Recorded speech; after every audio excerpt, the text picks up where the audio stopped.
तो आप तो मेरे चैनल में आपका स्वागत है। तो आज मैं आईआरएफ के बारे में बता रहा हूँ। जैसे पिछली बार आईआरएफ के बारे में बताया था, वो 540 था। ये आईआरएफ जेड 444 है। ये वोल्टेज रेगुलेट आईसी होती है और ये और भी काम में आती है। जैसे कि आप देख रहे हो यहाँ नंबरिंग के लिए बताया हूँ मैं कि आईआरएफ जेड 44 है, नंबर है इसका। और ये पिन है, मॉसफेट आईसी है। और आगे आपको आईआरएफ 44N है। पीछे से देखने में ऐसी होती है आईसी, और छोटी आईसी होती है, ज़्यादा बड़ी भी नहीं होती है। कम से कम ये वाट के हिसाब से आईसी आती है। ये 40 वाट कम से कम जा सकती है और 60 वोल्टेज तक जाती है।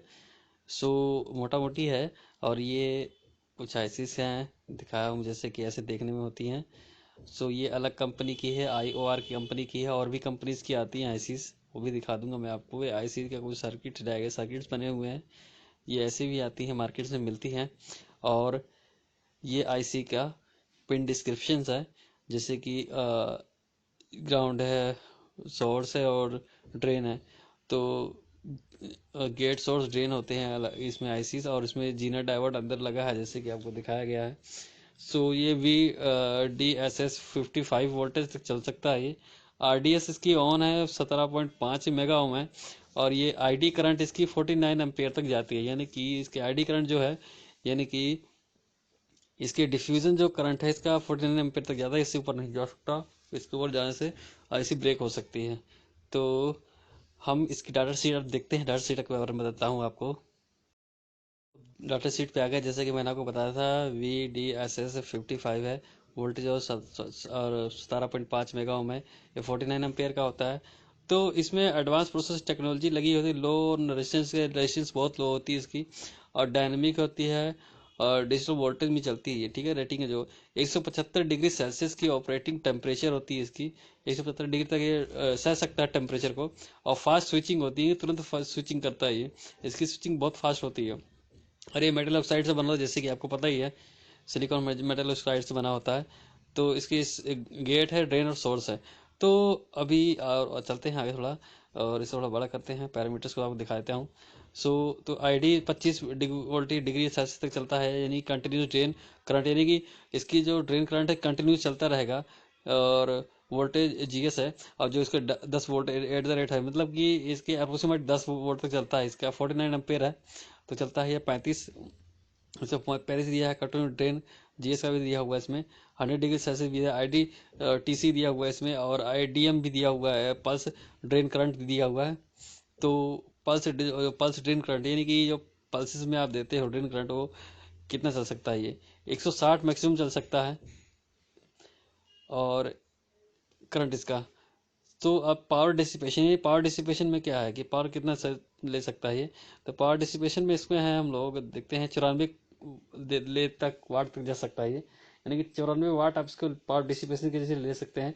इसका मतलब, कहने का मतलब है कि आप एक मोटर भी अच्छी खासी चला सकते हैं। और linear trace gate to source voltage है, कितना है गेट टू सोर्स वोल्टेज है, प्लस में 20 वोल्टेज या प्लस माइनस चलता रह सकता, चल सकता है इसका। तो और इसमें अवलांच करंट है, जो क्या अवलांच करंट 25 एम्पेयर होता है इसका। अवलांच का मतलब ये है कि आपकी रैपिडली जो करंट बढ़ता है उसको अवलांच करंट बोलते हैं। 25 एम्पेयर तक जाता है इसका।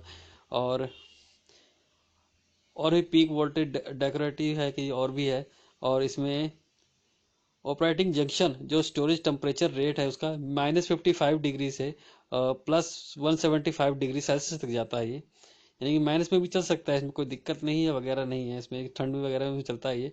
और सोल्डिंग टेम्परेचर है फॉर 10 सेकंड के लिए। सोल्डिंग टेम्परेचर का 10 सेकंड के लिए होता है इसका टेम्परेचर, यानी 300 डिग्री सेल्सियस तक ये चलता है। 1.6 इन केस में चलता है ये।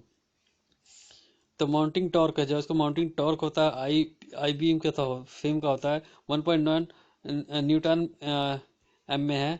और पैरामीटर्स, आप जो मेंस के पैरामीटर्स हैं और जो भी है, case to sink flat greased की सरफेस है, वो है 100 डिग्री सेल्सियस तक है। जंक्शन टू केस है 1.5 है। और जंक्शन टू एम्बिएंट है 62 डिग्री, ठीक है। ठीक है। तो अब अगला चलते हैं, आगे चलते हैं, आगे दिखाते हैं आपको।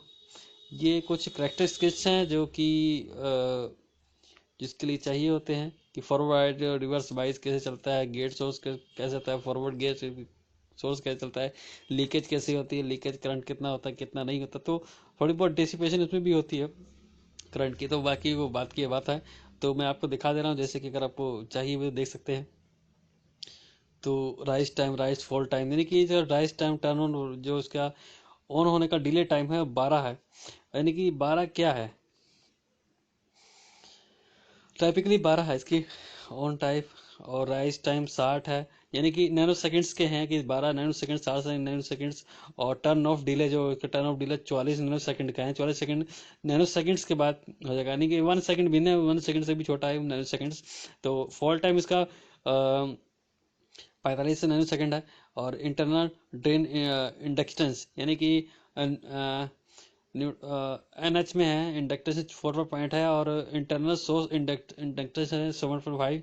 तो अभी कैपेसिटेंस भी इसकी बताई गई है, पिको फैरड में है, यानी कि 1470 है इसकी। और भी बाकी है, जैसे कि अब रिवर्स ट्रांसफॉर्मर कैपेसिटेंस है जो 88 है, PF है। और इधर उसके कुछ जो आपकी कंडीशन से दी गई है कि कंडीशन ये होती है, इसमें कंडीशन ये रखनी है, ये होगी इसकी। सो parameter source drain rating characteristics है। सो ये भी कुछ माइनस रखता है, जो मोटी मोटी माइनस जैसी चाहिए होती है जो। सो आप देख सकते हैं इसमें क्या क्या है। 49 है, 160 है जो मेन है।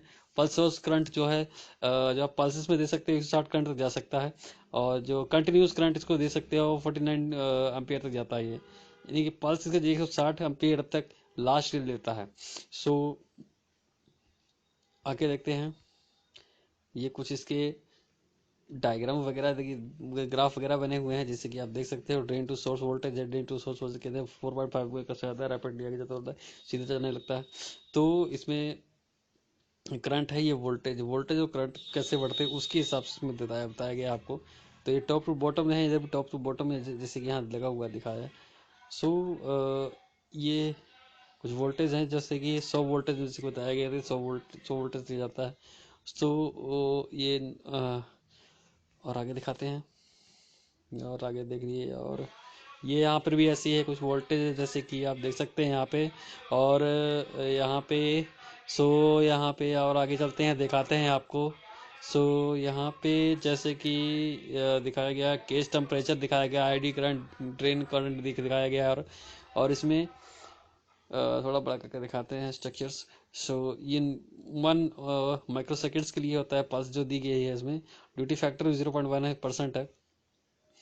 तो VGS दिया गया है इसमें, और VDS दिया गया है, यानी कि इसमें गेट सोर्स जो दिया गया है, और ड्रेन सोर्स जो दिया गया है उसमें दिया गया है अलग।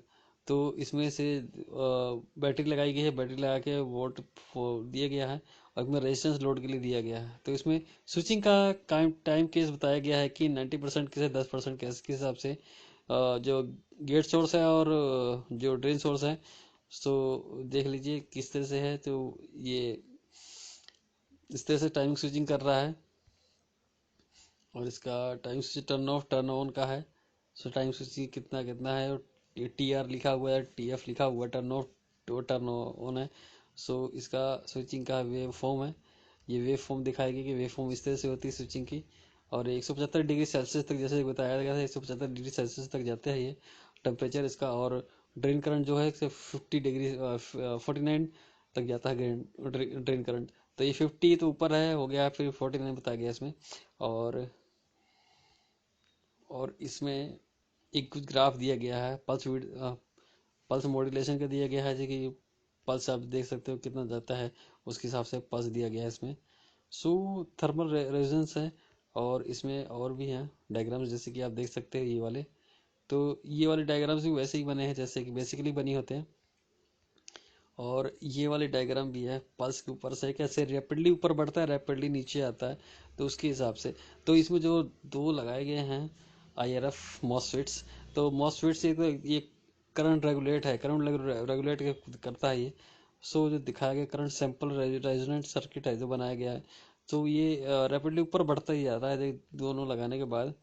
सो बेसिक वेट गेट चार्ज वो वेव फॉर्म, यानी कि एक बार चार्ज होता है तो फिर दूसरा वाला जब चलेगा तो वो चार्ज करके और ऊपर form, gate form charging point बताता है, यानी कि करंट और बढ़ा देता है। सो इसमें और भी हैं, ये वाले हैं, ये अलग अलग मतलब ये पीक डेकोर DVDT टेस्ट है। सो ये तो हैं जो मोटा मोटी आपको बता दिया हूँ कैसे क्या होता है। और इसमें टेस्टिंग करने के लिए तो वैसे पता नहीं चलेगा, बताना पड़ेगा। जैसे कि आप देख ले हो यहाँ पे कुछ बताया गया है कि पार्ट नंबर कौन सा है। तो ये IRF 1010 पार्ट नंबर है ये, यानी कि जो IRF 44N था वो पार्ट नंबर था इसका। इंटरनल रेक्टिफायर लोगो जो है, ये रेक्टिफायर लोगो है जो लोगो बताया था मैं। असेंबली लोड कोड, जो लोड कोड है, डाटा कोड में डाटा कोड पड़ा हुआ था इसमें कि ये कौन कौन सी ईयर और वीक में बने हुए, जैसे कि 9246 बना हुआ था, ईयर और वीक का दिया गया है इसमें। सो आई होप मेरी वीडियो आपको पसंद आई होगी। लाइक और शेयर सब्सक्राइब जरूर करें। Thank you.